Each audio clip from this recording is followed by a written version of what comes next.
negative, because we don't have the knowledge base to be able to challenge what they're saying. Intellectually, we don't have the knowledge base to be able to say what they're saying is right or wrong or assess it. Revision is required in all of them. In fact, to finish off, if we are to give a book to a non-Muslim to read, if you ask me to give a book to a non-Muslim to read in English, I find extreme difficulty in giving them a good book that will make sense to them. Why? Even books that are written in other languages, I wouldn't give, because I don't believe they really make sense in the 21st century. There's a problem. There is an intellectual deficit. There is a gap that we need to fulfill. And that's why revision is immensely needed. And finally, I was in Nigeria. And the scholars there were talking about Sharia, Sharia, Sharia, 24 hours a day. What do they want? They want Sharia in their country. In their courts, they want Sharia. What did it mean? What does it mean? And I was asking them, what does it mean? They said, the hudud, punishment for committing any crime. But there are illah, there are conditions that one must fulfill for Sharia to take place and shape. Those conditions Nigeria did not meet. Majority of young kids I saw begging on the streets. Poverty was so rampant. If people are hungry and starving, and if that's the only preoccupation they have, a state would have failed these people if their preoccupation is only Sharia. Because part of Sharia is justice, and they've failed in justice, and the condition of the society is so bad that even if they were to impose Sharia on them, they would rebel very soon and run away from it. I had lively chats to some of those scholars, and they said, yes, we understand.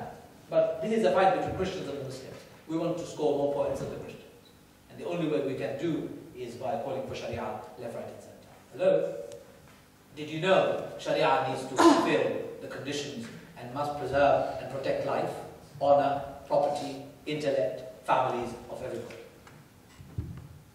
Does it do that? In the Muslim countries where Sharia is implemented today, in the 21st century world of ours today, do they fulfill those conditions? No, they don't. And I have no hesitation in naming Muslim countries where they don't. Different rules for different people. I was in Saudi Arabia not long ago, and I had this encounter with the legal profession over there, and I was disgusted that they have inconsistent application of Sharia depending on which country and what ethnic background you have. Hello? I don't recognize that Sharia. I asked a Saudi person, forgive me if you're from Saudi Arabia, I asked a Saudi brother there, where are you from? He said, I'm from, my parents, my grandfather came from India. I said, but where are you from? He goes, India. I said, no, you're not from India. You're from Saudi Arabia. Your grandfather came to Saudi Arabia. He goes, no. Even though my grandfather came to Saudi Arabia, I still don't have a Saudi passport. Why don't you have a Saudi passport? Oh, they will never give it to you. Inconsistent with records of human value and human dignity. There is a serious need for revision when it comes to the theology that embeds our practices. So let me finish by saying we need to revise the way we think, we need to revise the way we present our faith, and we need to revise the way we practice it. And most importantly, we need to contextualize it. In the context in which we live, in the country where we are, in the time zone where we live and we occupy. Every ahkam of Sharia must be contextualized. Al-Shafi'i, a great scholar of Islam, when he was in Iraq, he had a set of rules and fatwas that he himself contradicted when he migrated to Egypt and Cairo. When they asked why, Islam in two different countries. The context is different, the climate is different, people are different, their cultures are different, their urfs are different, their habits are different, and I need to take into consideration all of those. So, the qualities that are needed for Muslims in the modern world, the ones that I have said, the last one is that we should be prepared prepared to revisit and revise, we Muslims, our practices, our thinking, our writing, and our behavior. There's a beautiful saying by Muhammad Asad who said, "It is not Muslims who made Islam great.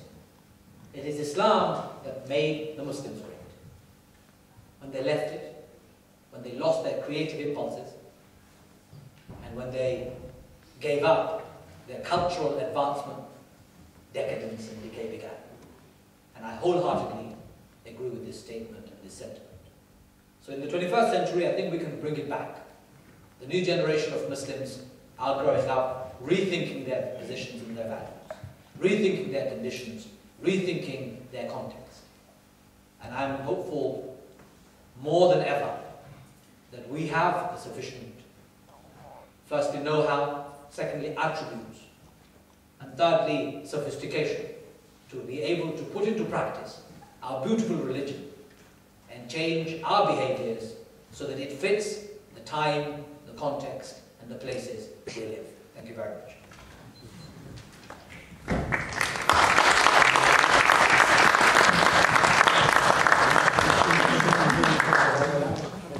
We'll take 5-minute recess. There are some refreshments for others on this side and sisters on this side. Also, literature, please help yourself. We'll take 5 minutes. So.